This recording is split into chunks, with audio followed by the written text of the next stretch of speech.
बात बताओ, जो सोमरस के नशे में मस्त रहे वो इंद्र देवराज कैसे हो सकते हैं? सोमरस कोई स्कॉच का पैक नहीं है मेरे दोस्त। टीवी सीरियल से बाहर निकलो और ऋग्वेद के इंद्र को पढ़ो। यू मीन सोमरस अल्कोहल नहीं है? नहीं, डिवाइन नेक्टर है। वो अमृत जो शरीर से नहीं चेतना से कंज्यूम किया जाता है, जिसे आज की जेंजी भाषा में ब्लिस कहते हैं।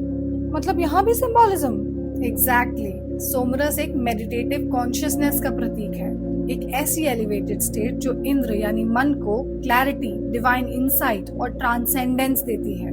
कोई प्रूफ है इसका? वृत्र की कहानी सुनी है? नहीं। ऋग्वेद के अनुसार एक बार वृत्र नामक एक असुर नदियों के प्रवाह को रोक देता है और इंद्र उसका विनाश करके नदियों को मुक्त कराते हैं। कोई पैटर्न नजर आया? नहीं। टीवी से बाहर निकलोगे तब ना आएगा। वृत्र यानी ब्लॉकेज, रुकावट, जैसे कि भय, इनर्शिया, इनर स्टैग्नेशन, और इंद्र यानी कि डिसिप्लिन, अवेकेंड विल पावर। जब मन अपनी सर्वोच्च इच्छा शक्ति पर काम करता है तो बड़ी से बड़ी रुकावट यानी वृत्र को तोड़कर चेतना को सुचारू रखता है। तो ये सब मुझे दिखा क्यों नहीं कहीं? Because negativity cells and this does not. Rigveda भरा पड़ा है इंद्र के देवत्व से। 250 से ज्यादा सूक्त समर्पित हैं इंद्र को। करेज, लीडरशिप, विक्टोरियस कॉन्शियसनेस के लिए इंद्र को यज्ञों के माध्यम से इन्वोक किया जाता है। यानी इंद्र उतने भी बुरे नहीं जितने दिखाए गए हैं? बिल्कुल नहीं।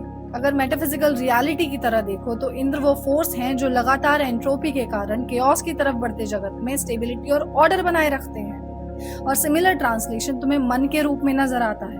वो कैसे? सुना तो होगा तुमने, that you can achieve anything with will power। क्योंकि स्थिर मन इंसान को इम्पल्सेस और वासनाओं का दास बनने से रोकता है, क्लैरिटी देता है। अगर मन को साध लिया जाए तो तुम्हारा सबसे बड़ा मित्र बनकर वो तुम्हें मोक्ष के दरवाजे तक लेकर जा सकता है, और अगर उसे इंद्रियों के वशीभूत छोड़ दिया जाए तो वही मन तुम्हारे पतन का कारण बन सकता है।